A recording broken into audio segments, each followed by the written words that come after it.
Hola, buenas tardes. Ya hemos repuesto energías, ¿no? Como decía Ana Oliva, ya tenemos ahora nuestro campo energético, lo tenemos bien ancho, equilibrado y dispuesto a recibir mucha más energía y mucha más información. Bien, empezamos ahora un poquito retrasado, cosas de los congresos que siempre nos van pasando.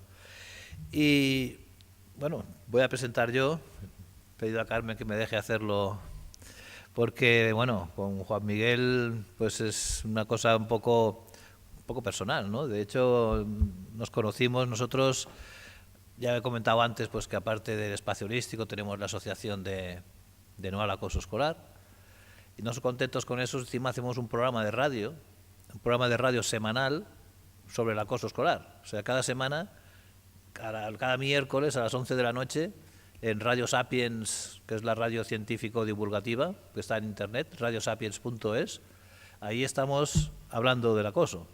Y llevamos 1 año y pico hablando del acoso. Anda que es para estirar, ¿eh? Es para estirar el tema. Pues bueno, en una de esas conocimos a Juan Miguel, nosotros estamos en Barcelona, él está aquí, a raíz precisamente de la publicación de su libro, las palabras caballo. Palabras caballo, fuerza vital para el día a día. Claro, dijimos, eso tenemos que hablarlo. Las personas que sufren acoso necesitan mucha fuerza vital para afrontar el día a día. Y bueno, y ni corto ni perezoso nos pusimos en contacto, él amablemente pues quedamos vía Skype, viendo allí todas las cosas, las posibilidades, y bueno, hicimos una entrevista que a mí me gustó mucho, porque no solo por la entrevista, sino porque me dio la oportunidad de conocerlo, y es una persona realmente tremendamente positiva, ¿no? También por su propia historia personal, estudió aquí, pero lo que quería estudiar no se hacía en aquellos momentos en España, se fue a Estados Unidos, luchando se pudo sacar pues la educación física, la cátedra de educación física. Estuvo 25 años allí, en Massachusetts. Mi inglés es un poco macarrónico, pero bueno, él estuvo 25 años de catedrático. Y entonces, bueno, se vino aquí, ha vuelto, está de profesor titular en la Universidad Autónoma de Madrid, pues trabajando precisamente todo el tema de la educación física. Y no solamente eso, él pues trabaja, bueno, aparte de escribe libros, artículos, es coach también, ayuda a las personas, orienta en todos los procesos de desarrollo personal, y es un poco en lo que está centrando toda su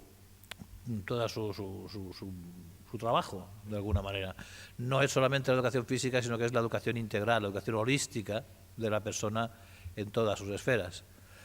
Para mí, digo, es una cosa, un motivo pues, de mucha satisfacción, porque, bueno, he estado conociéndonos, de hecho nos hemos conocido personalmente hace 2 días, pero espiritualmente llevábamos ya bastante camino recorrido. Entonces, para mí es un gran placer compartir con todos vosotros la sabiduría de Juan Miguel Fernández Balboa. Gracias.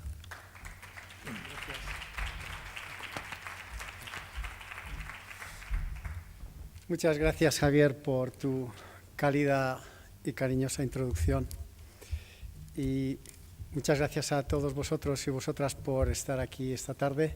Sé que la hora es un poco intempestiva, pero por eso os agradezco todavía más vuestra presencia a esta hora.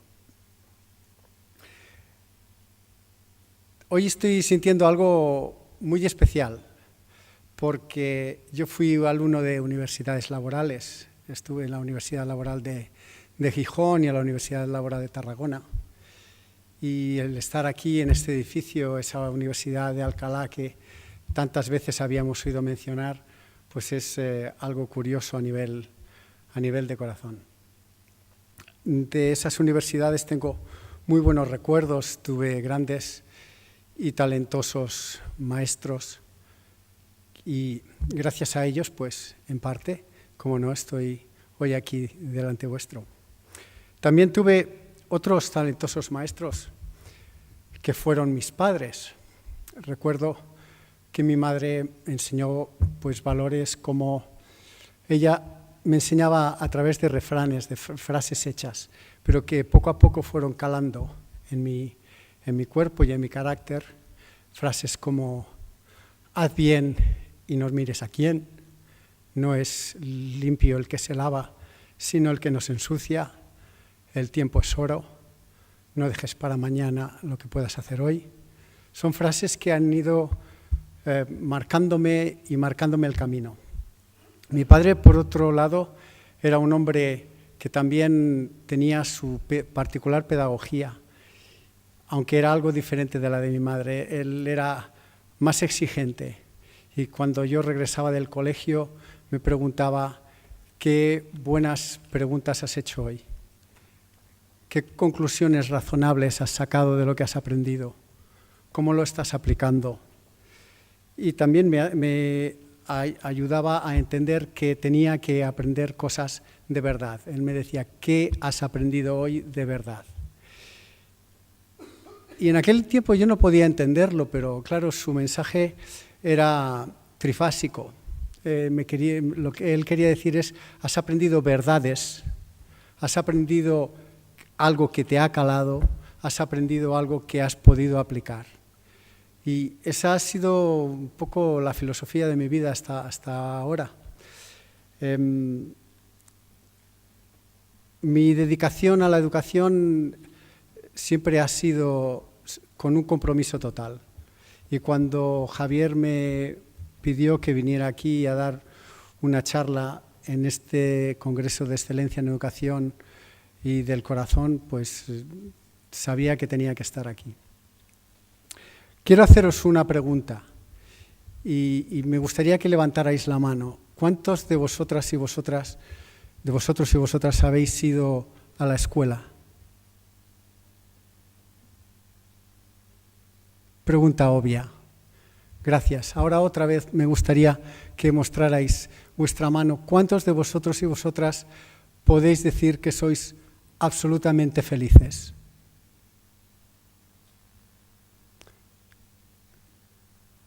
Quizás un 5%.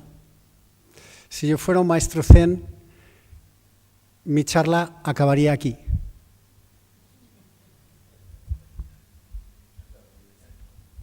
Pero voy a seguir. El título de mi charla es Los órdenes de la educación. Y yo estoy convencido de que para entender ese título tenemos que empezar a hablar un poco de la vida, de los diferentes órdenes de la vida.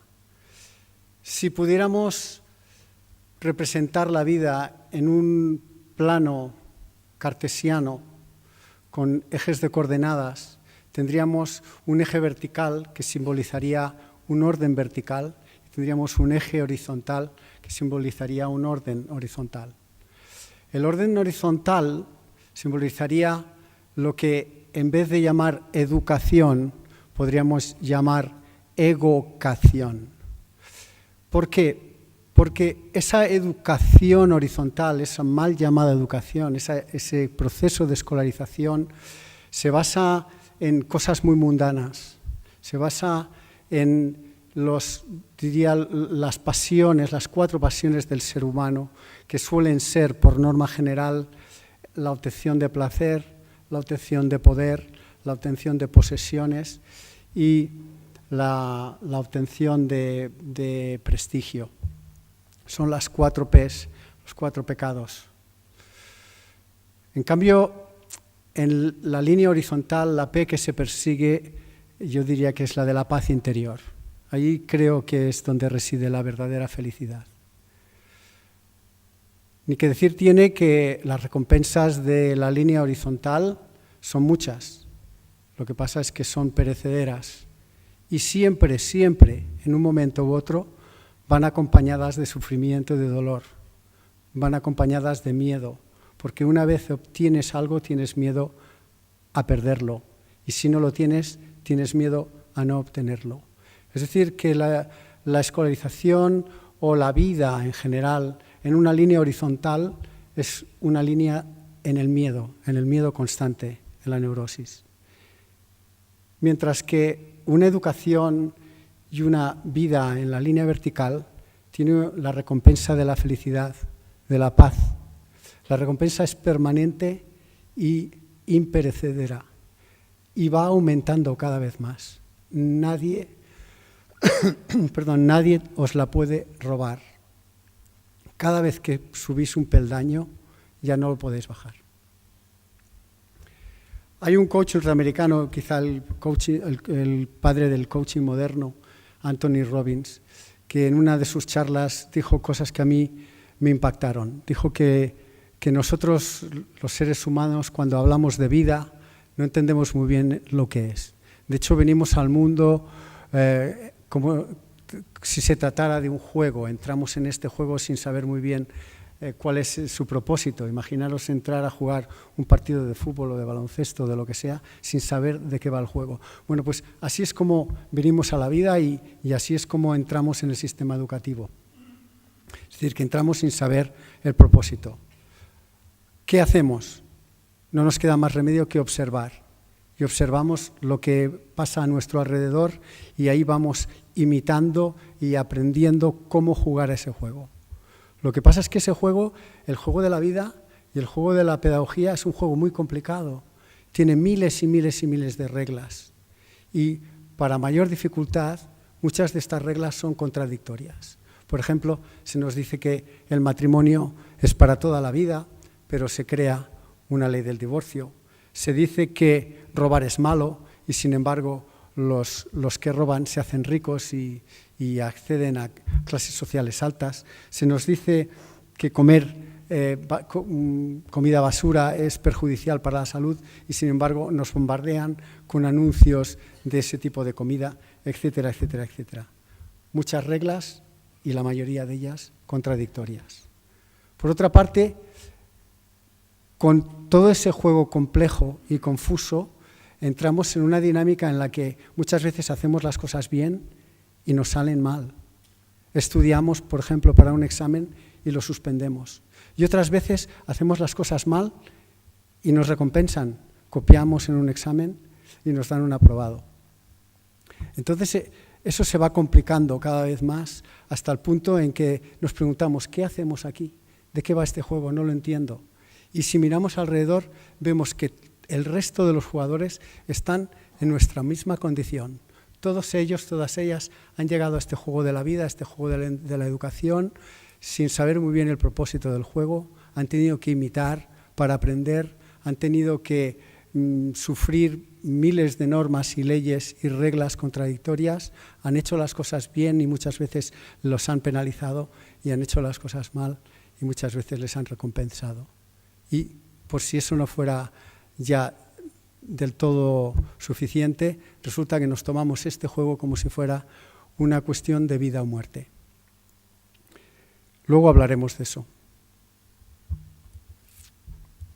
En este juego de vida o muerte tenemos lo que llamamos educación, que ya digo que en la línea horizontal es una escolarización.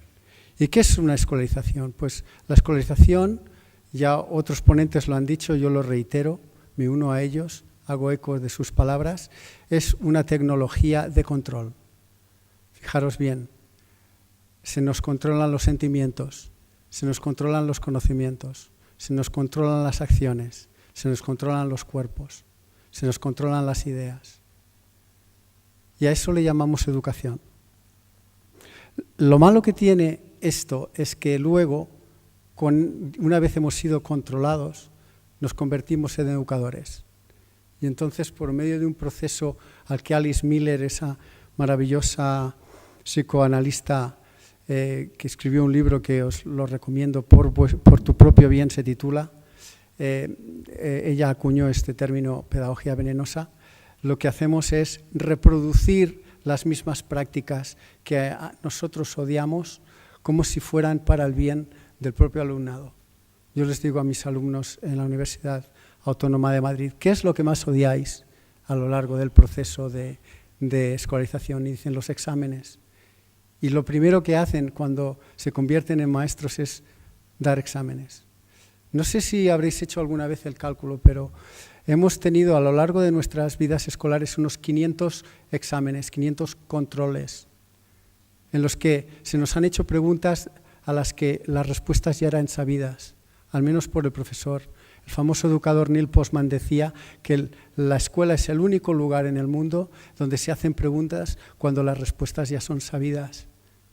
¿Qué significa eso? Pues que si yo voy por la calle y le pregunto a alguien qué hora es y me dice que son las 4:10, le voy a dar las gracias. Pero si hago la misma pregunta en un aula y el alumno me da esa pregunta correcta, le diré muy bien, has acertado. Son dos órdenes de respuestas, dos órdenes de conocimiento completamente diferentes. ¿Qué pasa cuando nos controlan? Pues entramos en el miedo a suspender. Quiero que recordéis un poco ese miedo. Parar un momento. Haced memoria. Recordad instantes e instancias en las que habéis sentido miedo en el aula. ¿Hay alguien aquí que no haya sentido miedo en el aula?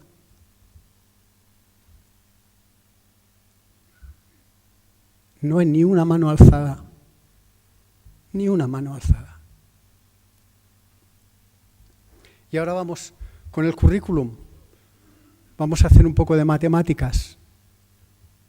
¿Alguien ha hecho el cálculo de cuántas horas ha estado sentado o sentada en un pupitre a lo largo de los años de escolarización? Pues si no lo habéis hecho, os diré que hasta los 16 años, desde los 6 hasta los 16, son 10.400 horas. Y si habéis hecho una carrera y habéis terminado un grado, muchos de vosotros obviamente lo habéis hecho y quizás mucho más, habéis pasado 19.450 horas, casi 20.000 horas. Y si ahora os fueran a dar un examen de reválida en la que se os preguntara todo lo que supuestamente habéis aprendido y por lo que se os ha dado un título, cuando yo hago esa pregunta a mis alumnos y a mis exalumnos, ellos dicen que se acordarían de un 10%. Entonces yo sigo calculando y digo, vamos a ver, 20.000 horas, un 10% son 2.000. ¿Qué ha pasado en las 18.000 restantes?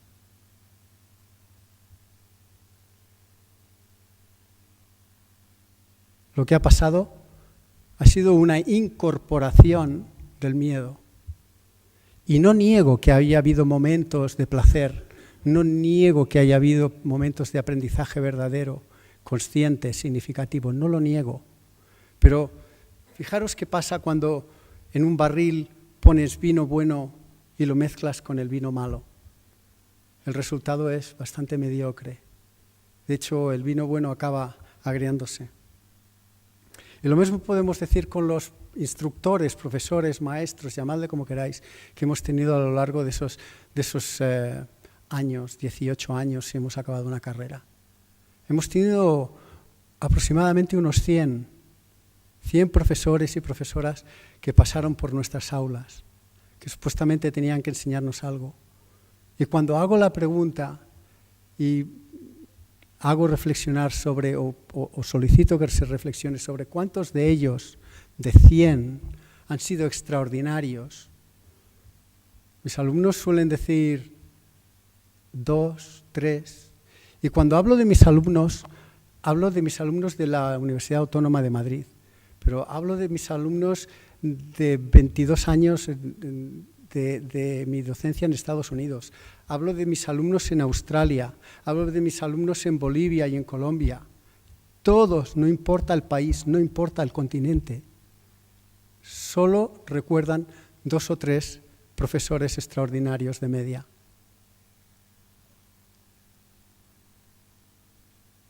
Quizás no todo el resto haya sido malo. Algunos habrán sido bastante buenos. Algunos habrán sido buenos. Luego habremos tenido algunos que han sido bastante malos y luego también habrá habido un pequeño porcentaje de educadores paupérrimos. Y digo yo, si yo quisiera comprarme un coche, compraría un coche que solo el 2% de las veces voy a estar seguro de que va a arrancar y me va a llevar a donde voy. Claro, ese discurso es peligroso. Me miro desde fuera, veo al político astuto que dice, me está dando munición para una reforma de la educación, la reforma que yo quiero hacer con una agenda capitalista, con una agenda económica, política, esto lo voy a utilizar. Y le voy a pedir a ese político que no saque mis palabras de contexto. Porque no queremos, al menos yo no quiero una reforma educativa de ese cariz. De la reforma educativa de la que yo voy a hablar hoy es de una reforma interna, de una reforma de cada uno de nosotros, del camino de la línea vertical, no de una reforma en la línea horizontal para que el ego se siga desarrollando. Veremos de qué se trata. Y que decir tiene, la escuela no puede distanciarse, no puede separarse de la sociedad. Entonces también cabe aquí hacer un pequeño análisis en unos pocos minutos de qué es esta sociedad en la que vivimos. Y cuando digo esta sociedad, hablo por muchas sociedades de muchos países. La sociedad, a mi modo de ver, es un cúmulo de circunstancias. Así como el ser humano, cuando reflexionamos un poco profundamente, nos damos cuenta de que yo soy mis pensamientos, mis sentimientos y mis acciones. También podemos decir que la sociedad es sus pensamientos, sus sentimientos y sus acciones, pero no a nivel individual, sino a nivel colectivo. Sentimientos del domingo por la mañana de 7, 8, 9, 10 millones de españoles. Un sentimiento de euforia por el partido del domingo por la tarde. Acciones de 6 o 7 millones de españoles el domingo por la tarde. Me pongo la camiseta de mi club favorito, con un nombre que no me corresponde, sea Messi, sea Ronaldo, sea Kiko, sea quien sea. Acciones contiguas. Vamos todos al estadio cantando con la botella de alcohol, con el bocadillo. Acciones comunes. Vamos a hacer el cántico, el himno del equipo correspondiente. Luego vamos a gritar al árbitro, vamos a abuchear al equipo contrario y vamos todos a alzarnos a la vez cuando nuestro equipo logre meter una pelota dentro de un espacio cuadrado. Son acciones colectivas. Millones de personas se alzan al unísono cuando algo redondo entra en un espacio cuadrado. A eso le llamamos mecanicidad. Pero esa mecanicidad también la vemos en las manifestaciones políticas, cuando estamos protestando por el derecho a la educación, por el derecho a la sanidad, por una independencia de una comunidad autónoma, por lo que sea. La acción es mecánica igualmente. Las personalidades principales van al frente con la pancarta y el resto de la masa sigue detrás, andando por las calles, hablando de 1000 temas que nada tienen que ver con los que supuestamente se está manifestando. Esta sociedad también tiene otra característica, además de la mecanicidad que acabo de describir, y es la identificación. Fijaros, vamos al cine, se apaga la luz, aparecen las imágenes y al cabo de un rato estamos completamente identificados con lo que está pasando en la pantalla hasta el punto de que podemos estar llorando o riendo, tristes, satisfechos, experimentando y vivenciando un montón de sentimientos sobre algo que no es real. Nos estamos identificando con unas imágenes que son simplemente los reflejos de una luz que parte de la parte de atrás del cine que está enrollado en un celuloide, está proyectado por un proyector. Ciertamente cuando se enciende la luz decimos, ¡guau!, la película se ha acabado, parece que volvemos otra vez a la realidad, nos tocamos y decimos, sí, venga, ya, y nos vamos a casa. Pero la identificación no ha terminado. El lunes vamos al trabajo y vemos a fulanita o fulanito y enseguida vamos a ver qué ha pasado. Estamos en un consejo de departamento, un consejo de administración o en una reunión con amigos y se discuten temas que de repente aparecen y con los que nos involucramos, incluso a veces llegamos a pelearnos, cuando hace 5 minutos esos temas no existían en nuestra mente. Vemos las noticias y ya tenemos algo de lo que discutir. Yo recuerdo una vez en Australia, un compañero mío en la Universidad de Deakin leía cada mañana 2 o 3 periódicos y yo le decía, pero ¿cómo es que lees tantos periódicos? Pues era un hombre tímido, socialmente un poco inepto, y entonces me dijo una palabra que me dejó anonadado. Me dijo, it's the glue, es el pegamento. Con estas noticias yo voy a poder entrar en el despacho, en la sala de profesores, y voy a poder conversar con alguien de la noticia. Y sé que indudablemente alguien me va a responder. Esa era su cola, su pegamento. Pero eso nos pasa, estamos pegados, estamos completamente identificados con nuestra vida aparentemente real. Pero no es tan real como parece. Fijaros, cuando estamos durmiendo, también vemos personas, también vemos espacios, también hay tiempos, también hay eventos. Lo que pasa es que luego nos despertamos y decimos, qué pesadilla o qué sueño más bonito acabo de tener. Y se lo contamos a otra persona como si fuera una historia que nos ocurrió ayer. Pero ¿podemos estar seguros de que lo que estamos viviendo ahora no es otro tipo de sueño? ¿Cómo sabemos que esto es real? En cierto modo, sabemos que somos átomos.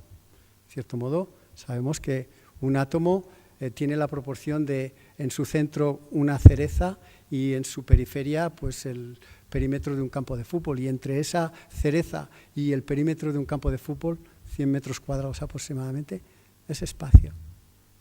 Entonces, si yo os pregunto, señalad dónde estoy yo, ¿podéis señalarme? ¿Podéis señalar dónde estoy yo? Gracias, sí. ¿Alguien más puede señalar? ¿Seguro? ¿Seguro? No estoy aquí, no estoy en vuestra mente. ¿Habéis oído eso de que la luz se proyecta, entra en el ojo a través de la retina, se invierte y luego el cerebro? No podemos estar seguros de que yo estoy aquí. Además, es curioso, ¿no? Porque alguien me ha señalado desde allí, apuntando allí, y alguien me ha señalado desde allí, apuntando allí, y entonces ya eso indica que son direcciones distintas. Entonces, parece que converja en mí, pero ¿dónde estoy?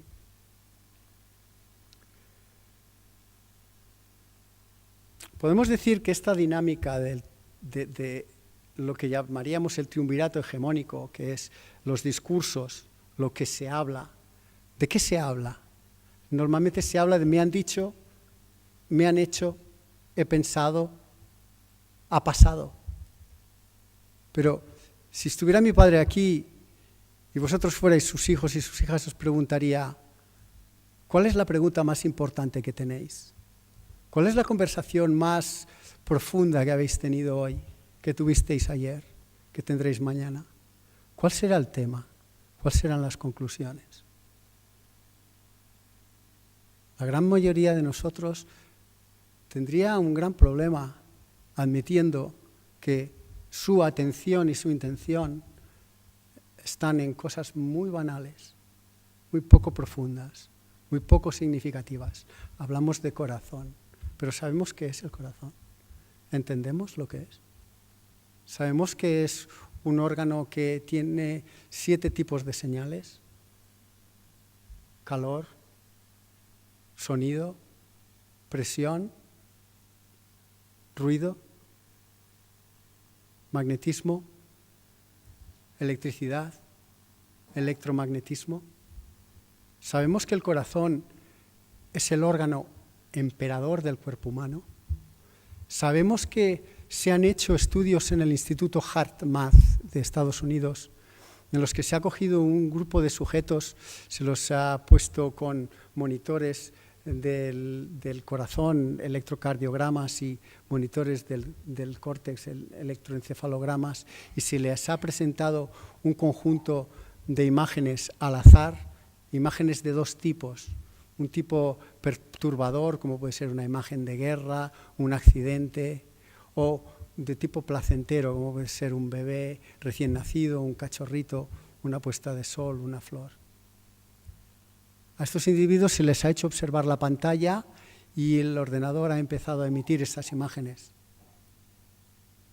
Y el monitor del corazón, milésimas de segundo antes de que la imagen saliera en la pantalla, coherentemente con el tipo de imagen que se proyectaba, ha empezado a dar señal. Repito, antes de que la imagen saliera. Por eso decimos que he tenido una corazonada. Nunca se habla de haber tenido una cerebrada. El cerebro es el corazón es el emperador. Y milésimas de segundo antes, después de haber emitido todas esas señales, pone al resto del cuerpo en sincronía. Y si percibe un peligro, lo prepara para huir o para luchar. Y si percibe algo placentero, lo prepara para la recepción. Eso es educar con corazón. Pero la educación con corazón va mucho más allá. Hablaba de que tenemos que hacer, no digo que tenemos, digo que tengo. Yo sigo haciendo mi propia reforma educativa a nivel interior, a nivel personal, a nivel vertical.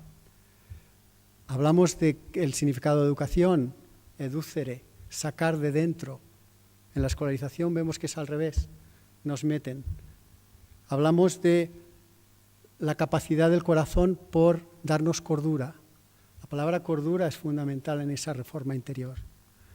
Mi corazón y mi cerebro van al unísono. Cordura significa core, corazón, pero también tiene algo de cuerda, suena como cuerda, que quiere decir algo que nos ayuda a atar. ¿Y qué nos puede ayudar a atar? Pues la cordura nos ayuda a atarnos a nosotros mismos. Somos mente, somos sentimiento, somos cuerpo. Imaginaros que cada una de esas cosas fuera una maleta que yo pongo encima del techo del coche para ir en un largo viaje y no atar a esas maletas. Al poco del viaje una maleta se hubiera caído por aquí, otra maleta se hubiera ido por allá, la otra se hubiera perdido un minuto más tarde. Hubiera llegado al fin de mi viaje sin mi equipaje. Pues la cordura es lo que ata mi mente, mi sentimiento, mi corazón y mi cuerpo y lo pone en congruencia para que vayan en una misma dirección. Pero ahí no acaba la cosa. La dirección tiene que ser la correcta. Tengo que elegir entre una línea y otra. ¿Qué línea elijo? Es ahí donde entra la ética. Cada día tenemos decisiones éticas que hacer, además de decisiones estéticas. Yo he tenido que decidir qué corbata, qué camisa, qué jersey y qué traje me ponía. Eso es una decisión estética. Y sé que cuando tomo una decisión hay cosas que voy a tener que dejar atrás. Me he puesto este traje y otros trajes están en mi armario. Me he puesto esta corbata y otras corbatas están en mi armario. Pero ahora hablemos de las decisiones éticas, que para mí son mucho más importantes.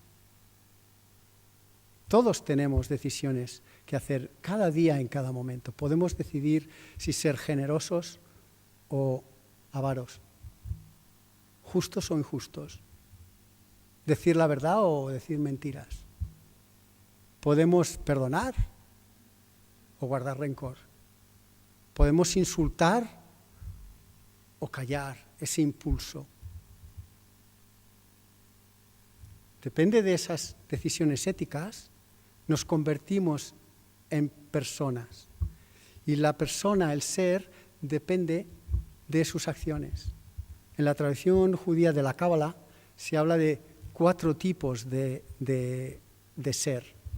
Se habla de las rocas, de los árboles, de los animales y de los parlantes, que en teoría son los seres humanos, a pesar de que hay otros animales que hablan. La roca nace y muere allí donde siempre estuvo. No aporta absolutamente nada. Es más, a medida que va pasando el tiempo se va desintegrando. Se convierte en nada, en polvo. La planta, por otra parte, tiene otra fuerza vital. Sí que es cierto que muere donde nace, pero lanza las semillas al aire. Espera que el viento las transporte y pueda procrear. Intenta ascender hacia el sol y también intenta por todos los medios establecer raíces. Es decir, que está en un solo punto, pero hay una mayor amplitud que en el caso de la roca. Luego está el animal que no raramente nace donde muere, a no ser que sea asesinado en el sitio del parto. Pero el animal hace sus acciones y se reproduce con otros seres, pero nunca conscientemente, siempre siguiendo un plan previsto, el destino animal, ese instinto. Y luego estamos los parlantes, en teoría los seres humanos, los que piensan, crean, que decía esta mañana Melé, dicen verdades, ayudan, cooperan. Por cierto, no toda la cooperación es buena, esto de la educación en la cooperación. Bueno, los nazis cooperaron perfectamente para exterminar a 6 millones de judíos. Cooperación en la línea horizontal, cooperación en la línea vertical, siempre que hay que ir haciendo estas distinciones. Pues bien, yo estoy seguro que si todos y todas hacemos un poco de análisis, sabemos que conocemos personas que son rocas, personas que son plantas, personas que son animales y algunas, muy poquitas personas que pueden llamarse parlantes, con todo el sentido de la palabra. Es más, ya no solo es que conozcamos personas, sino que en las escuelas tenemos colegas que son rocas y colegas que son plantas, colegas que son animales y colegas que son parlantes. Hemos de entender, cuando hablamos de la educación interior, que no es más que el proceso de autoconocimiento. En el templo de Delfos se nos hablaba de esa famosa frase, conócete a ti mismo. Lo que no mucha gente sabe es que en el otro lado del templo había otra frase que decía, en su justa medida, porque hay quien se conoce a sí mismo. Ronaldo, por ejemplo, me imagino, supongo que se conoce muy bien a sí mismo como futbolista, pero se conoce de forma holística, sabe quién es en la línea vertical. ¿Cómo medimos la excelencia? Con estadísticas sobre quién va a ganar el Balón de Oro, cuántos goles se ha marcado, quién batió el récord de Zarra. Esa es la excelencia. Pero ¿y la excelencia en la educación? Yo pienso que la excelencia en educación solo se puede adquirir si uno ha adquirido la excelencia consigo mismo. Imaginaros que yo fuera una rueda de la maquinaria de un reloj. Yo tengo que dar la hora, porque si mis alumnos dependen de la hora que doy, cuando yo doy la hora mal, mis alumnos no pueden dar la hora. Y esta sociedad, si la entendemos desde esta metáfora, si todos somos una rueda de reloj y cada uno va como va, ¿qué hora da la sociedad? Yo recuerdo cerca de Barcelona, la ciudad en que nací, hay un pueblo que se llama Sant Pol. Y se suele decir, Sant Pol, ¿qué hora es? ¿Qué hora es? Es una anécdota que tiene muchos años y parece ser que esa pregunta sarcástica, poco cínica, surgió de la vez en que en el ayuntamiento se puso por primera vez un reloj de sol y luego se le puso una sombrilla para que la lluvia no destruyera la pintura. Bueno, pues esas son las incoherencias de un ser que no piensa. Pero cuando hablamos de conocimiento interior, tenemos que tener en cuenta que yo no soy yo. Decía Gasset, yo soy yo y mis circunstancias. Si yo no sé quién soy, entonces solo me quedan mis circunstancias. Entonces, si me tengo que atener a mis circunstancias, ya sé lo que me va a pasar. Un día va a ganar mi equipo y voy a estar súper eufórico y otro día va a perder y voy a estar totalmente deprimido. Un día me voy a enamorar y voy a ser el hombre más feliz del mundo y al día siguiente me van a dejar y voy a estar completamente derrotado. Voy a estar en un péndulo constante. En el momento en que yo entro en la paz interior, ya no hace falta que bascule. Ya he entrado en un estado de equilibrio. Pero este estado de equilibrio tiene que entenderse desde una multiplicidad. El mundo que yo veo allá afuera es un mero y un simple reflejo del mundo que yo tengo aquí adentro. Y para eso tengo que coger mi tercer ojo y girarlo hacia adentro y ver mi interior. Y si observo mi interior y voy echando fotografías de dentro, me daré cuenta de que tengo una gran cantidad de pensamientos. De hecho, me es prácticamente imposible parar mi mente. De ahí que esté totalmente distraído. Me distraigo, me traigo ¿de qué? De mi centro, de mi conciencia. También me daré cuenta de que aquí dentro no hay uno, sino muchos yoes. Y ese es el gran misterio y la gran revelación. Cuando me di cuenta, me quedé anonadado. ¿Qué quieres decir? ¿Que yo no soy yo? No. Yo soy muchos yoes. Yo soy el Juan Miguel que, como tiene que perder unos kilitos, se va a la cama por la noche diciendo, mañana por la mañana me voy a levantar a las 6 de la mañana y me voy a ir a correr un ratito. Y a las 6 de la mañana, cuando suena el despertador, aparece otro yo que dice, uy, con lo bien que estoy aquí en la cama, ya iré a correr otro día. Y esos dos yoes, curiosamente, tienen sus propios pensamientos, cada uno los suyos, sus propios sentimientos, el de euforia, el de la noche, el de pereza, el de la mañana, y su propia corporalidad. Pero es que no tengo dos yoes, tengo cientos, quizás miles. Si me pongo a mirar, voy a descubrirlos. El yo que entra en la universidad bien trajado para que la gente le diga, ay profesor, vienes como un pincel. El yo que se amedranta cuando un superior expone un tema con el que yo no estoy de acuerdo, pero para no armar jaleo me voy a callar. El yo que le ha dicho a su mujer, qué guapa estás esta mañana, o a su pareja, o a su marido, o a su compañero o compañera. Y el yo que 5 minutos más tarde le está pegando una bronca porque ha cambiado las llaves de sitio. Y cada uno de esos yoes, insisto, porque es importante y fundamental que lo entendamos si queremos ser educadores y queremos conocernos a nosotros mismos y queremos al menos poner nuestra rueda en hora para que las demás se vayan acoplando en la medida en que les sea posible, hemos de ser conscientes, y esa es la verdadera conciencia, de que yo soy muchos yoes. Somos legión, se dice en la Biblia, legión. Y no todos buenos. Y es curioso porque estos yoes forman clanes. Entonces yo me hago el propósito de cambiar y lo hacemos cada 1 de año. Este año voy a dejar de fumar, este año voy a dejar de beber, este año voy a hacer ejercicio, este año voy a perder no sé qué. Y luego hay una cantidad de yoes ahí que dicen, uy, uy, uy, espera, ¿dónde vas? Y pasan los meses y vuelve a llegar el fin de año y entonces me vuelvo a hacer el mismo propósito.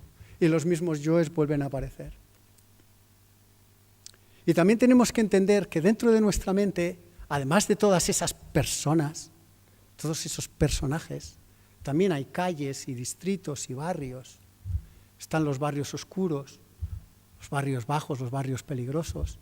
Están los barrios, pues, con parques, con luz, con buen alcantarillado. Hay barrios en los que viven los malos y barrios en los que viven los buenos. Y no siempre son los barrios altos en los que viven los buenos, ni los barrios bajos en los que viven los malos. Pero si yo voy conduciendo con mi coche y no conozco el territorio y es de noche, tengo que guardar mi seguridad. Y en el momento en que yo hago un mal giro y me meto en un barrio que a mí me resulta, por mi sincronización con el corazón, me resulta sospechoso o peligroso, lo que tengo que hacer es dar marcha atrás y volverme. Pero no. Cuando conducimos aquí dentro nuestro propio vehículo, nos metemos en esos barrios peligrosos constantemente. ¿Cuáles son esos barrios peligrosos? El barrio de los celos, el barrio del odio, el barrio de la envidia, el barrio del rencor. Esos son los barrios que tenemos que vigilar. Por eso decía yo antes, y con esto termino, que nos parece que estamos en la vigilia, nos parece que estamos despiertos. De hecho, se llama vigilia a este estado. Pero vigilia significa vigilar. ¿Y qué es lo que vigilamos? ¿Cómo vigilamos nuestros adentros? ¿Cómo vigilamos nuestra mente? ¿Cómo vigilamos nuestros sentimientos? ¿Cómo vigilamos nuestras acciones? No las vigilamos. Solemos hacer las cosas automáticamente. No individualmente, automáticamente, sino colectivamente, automáticamente. Y es en esa conciencia horizontal en la que las reformas educativas se están intentando desarrollar. Yo os propongo eso y con eso os dejo. Conócete a ti mismo, conócete a ti misma en la justa medida. Aquí hay unas preguntas que mi padre me hubiera obligado a hacer. ¿Quién soy yo? ¿Cuán realmente significativo es lo que persigo, lo que enseño? ¿En qué soy experto? ¿En estadísticas de fútbol? ¿Cuál es mi pregunta capital? ¿Cuál es mi más importante saber?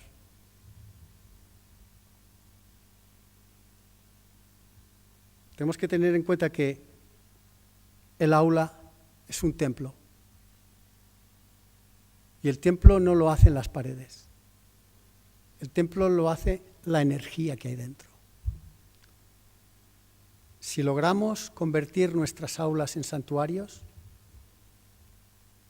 estaremos educando desde el corazón, para el corazón y con el corazón. Debemos entender que la luz está por todas partes, que hace falta lucidez. Fijaros en esos focos, fijaros en mi mano. Aquí la mano no está en la luz. Y ahora sí. Nos hemos de poner en la luz y para encontrar la luz tenemos que tener lucidez. Recuerdo un exalumno mío que ahora ha creado un negocio que es muy, muy interesante con su pareja, que también es exalumna mía, se llama The Cool Club. Cool significa frío y han puesto un negocio con una furgoneta y van a vender helados. Y el otro día comiendo con ellos me decía él, yo soy de Parla y yo había viajado por todo el mundo y siempre volvía a Parla. Y nunca se me ocurrió que podía vivir en cualquiera de esas partes que yo visitaba. Él pensaba que era ir, visitar y volver. Bueno, eso es lo que también suele pasar. Venimos a un congreso, visitamos y luego volvemos a Parla. Volvemos a la escuela, seguimos en la mecanicidad. Sugiero que estéis vigilantes y que transformemos esa evocación del recibir en una verdadera educación del dar. La última pregunta, si solo tuvieras 45 minutos para exponer tus ideas, ¿qué enseñarías? Bueno, pues estas son las mías y os agradezco mucho vuestra atención. Muchas gracias.